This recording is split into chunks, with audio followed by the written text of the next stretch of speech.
Knowing your environment before a crisis is not just a survival tip, it's a critical skill that could mean the difference between safety and danger during martial law or civil unrest. When society is functioning normally, the streets, buildings, and neighborhoods you pass every day might seem routine, but in a state of emergency, those same areas can become obstacles, choke points, or danger zones. Mastering your environment means having a mental map of every possible route, hiding spot, and escape option available to you. It's the kind of preparation that allows you to move without hesitation when the situation becomes volatile. Start with your immediate surroundings. Learn not just the main streets but the side alleys, service roads, and pathways that are often ignored. During unrest, major roads are often blocked, patrolled, or filled with unpredictable crowds.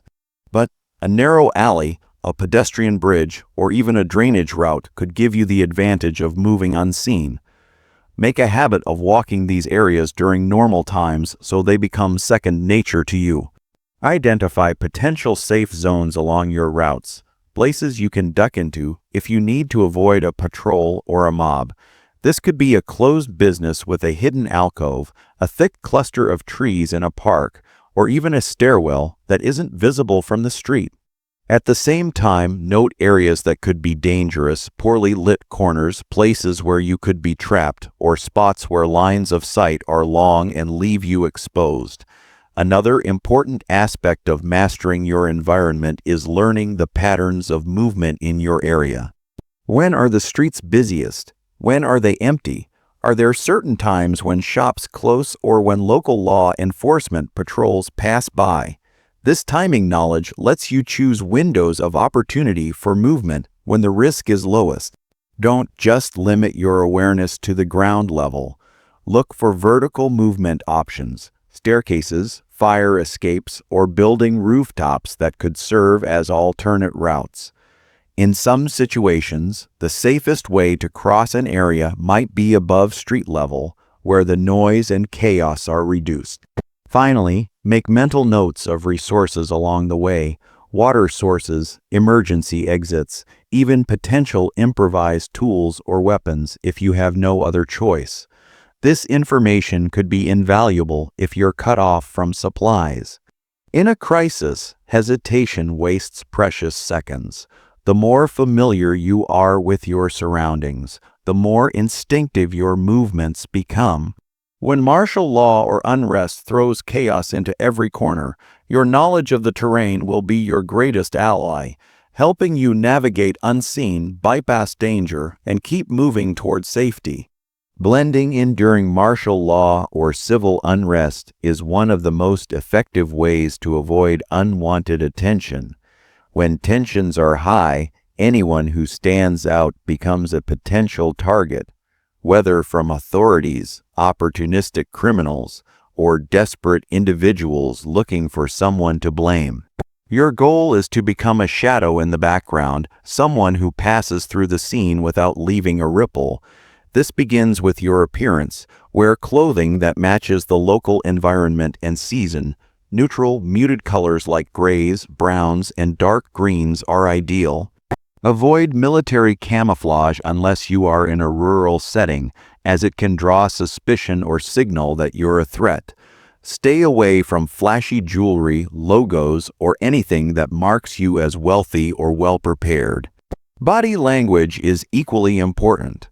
Walk with purpose, but without urgency. Someone running, glancing around nervously, or constantly checking behind them sends a clear message that they have something to hide. On the other hand, moving too slowly or loitering in one place for too long can also raise suspicion. Aim for a calm, confident stride, with your eyes scanning naturally but never fixating on one thing for too long. Think of it as moving like a local who knows exactly where they're going and has no reason to fear. Your behavior should mirror those around you. If crowds are moving slowly, match their pace. If people are stopping to look at something, you might pause briefly too before continuing on. The key is to avoid breaking the flow of the environment. If everyone is tense and silent, it's not the time to start casual conversations. If the atmosphere is loud and chaotic, quiet stealth might actually make you stand out more. Carrying gear is another area where blending in matters. A large tactical backpack or military-style vest signals preparedness, which can make you a target for theft. Instead, use a worn-looking daypack or messenger bag, something common and unremarkable. Hide valuable items inside layered clothing or inconspicuous containers and avoid pulling them out in public. Even your scent can matter more than you think. In times of scarcity, the smell of cooked food, hygiene products, or even clean laundry can betray you. Keep smells neutral and minimal when moving through public spaces. Ultimately, blending in is about psychological camouflage. You want people to glance at you and instantly forget you were there. When danger is everywhere, the safest place to be is unnoticed. The less you stand out, the fewer eyes will follow you, and the greater your chances of moving through unstable areas without confrontation. In chaotic times, invisibility is often your strongest shield. Avoiding predictable patterns is crucial for staying unseen during martial law or civil unrest because predictability makes you easy to track. Whether it's an oppressive authority, a hostile group, or desperate individuals looking to exploit others, anyone monitoring you will quickly learn your habits if you repeat the same routes, routines, or meeting places. In uncertain times, the less anyone can anticipate your next move, the safer you will be. Start by varying your travel routes. If you need to move between two locations regularly, such as from your shelter to a supply point, use different streets, alleyways, or paths each time. Avoid using the same entry and exit points, and whenever possible, loop around to approach your destination from unexpected directions. This way, even if someone is watching, they can't predict where you'll appear. Adjust the times you travel as well. Moving at the same hour every day creates a pattern that's easy to spot, especially for anyone keeping watch over choke points or strategic locations. If one day you move at dawn, make the next trip at midday or even after dark, adjusting based on the safest conditions. Keep in mind that both day and night have their advantages and disadvantages. Daylight offers visibility to spot danger, while night can conceal your movements, but also hide potential threats. Your behaviors should also be inconsistent in public. If you always stop at the same market stall, use the same hiding spot, or sit in the same corner of a safe zone, you make yourself easier to find. Instead, rotate between different supply sources, rest locations, and contacts. If you need to meet someone regularly, choose a series of rendezvous points and rotate them. Make sure these spots are not easily observed by others and that you can approach them without being followed. Pay attention to your digital footprint if communication systems are still functioning. Using the same device, sending messages from the same location, or logging in at predictable times can also be tracked. Use different communication methods, avoid broadcasting your plans, and keep sensitive information strictly offline whenever possible. Another important tactic is using decoys and misdirection. If you suspect someone is trying to follow or monitor you, take indirect routes, double back, or make brief stops in busy areas where you can blend into a crowd and slip away unnoticed. This kind of unpredictability can make tracking you more trouble than it's worth. The essence of avoiding predictable patterns is forcing any potential observer to guess, and guess wrong. If no one can anticipate where you'll be or when, you make it far harder for anyone to intercept, ambush, or monitor you. In volatile situations, that unpredictability can be the difference between staying safe and being caught. Mastering the art of blending in is one of the most effective ways to move unnoticed during martial law or civil unrest. When tensions are high and trust is low, standing out in any way through your clothing, behavior, or even your body language can make you a target. The goal is to become part of the background, to move through your environment in such a way that you are neither remembered nor remarked upon. Start with appearance. Your clothing should match the local norm in both style and color.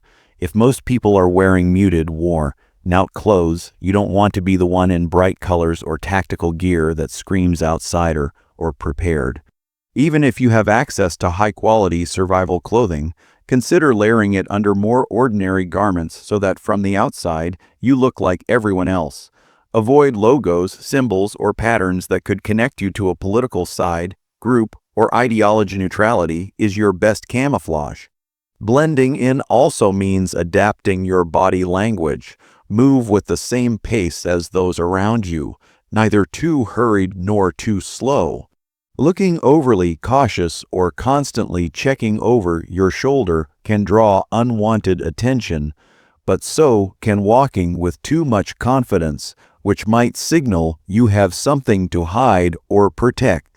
Instead, keep a natural, steady pace and appear focused on mundane activities, like running errands, carrying supplies, or simply going about daily life. The way you carry your gear matters too. Large backpacks, visible weapons, or high-end equipment instantly mark you as different. Whenever possible, conceal your items in nondescript bags or containers that resemble what others are carrying. If most people are hauling groceries in plastic bags, it might be wise to do the same, even if what you're really carrying is essential survival gear. Another part of blending in is adapting your speech and behavior to fit the environment. This doesn't mean engaging in dangerous conversations, but it does mean avoiding language, topics, or attitudes that could alienate you or expose your plans. Keep interactions short and neutral. Smile if others are smiling, appear somber if the mood is tense, and avoid drawing attention to yourself through loudness or unusual behavior. It's also important to blend in with routines. If people are queuing for supplies, join the line rather than trying to bypass it, even if you have other options. If there are local curfews or checkpoints, move in ways that appear compliant. This doesn't mean trusting the system. It means not appearing to be the one who's resisting it in an obvious way. When you master the ability to blend into your surroundings, you gain the freedom to move without arousing suspicion. In chaotic times, being forgettable isn't a weakness. It's one of your strongest survival tools. Knowing how to use alternative routes and hidden pathways can be a lifesaver during martial law or civil unrest. Main roads, public squares, and busy intersections are often the first places to be monitored, blocked, or patrolled by authorities or opportunistic groups. Staying off these obvious routes reduces your chances of encountering checkpoints, crowds, or dangerous confrontations. This requires a mix of preparation, observation, and adaptability. Preparation begins long before unrest erupts. Familiarize yourself with your surroundings. Study maps of your area and take note of back alleys, pedestrian pathways, side streets, and service roads. Don't just rely on digital maps, as cell service or GPS could be disrupted. Have a paper map and learn to navigate by landmarks. Walking or biking through your city or neighborhood in calm times can reveal shortcuts and hidden passageways that you might overlook in a car.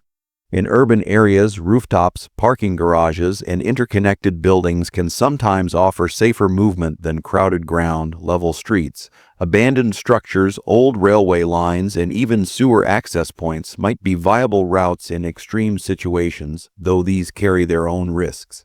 In rural areas, learn the local trails, drainage ditches, and fence lines that allow quiet movement while keeping you out of sight from main roads. Observation is critical. Just because a route is hidden doesn't mean it's safe. Always watch for signs of activity, fresh footprints, trash, or noises that could indicate others are using it.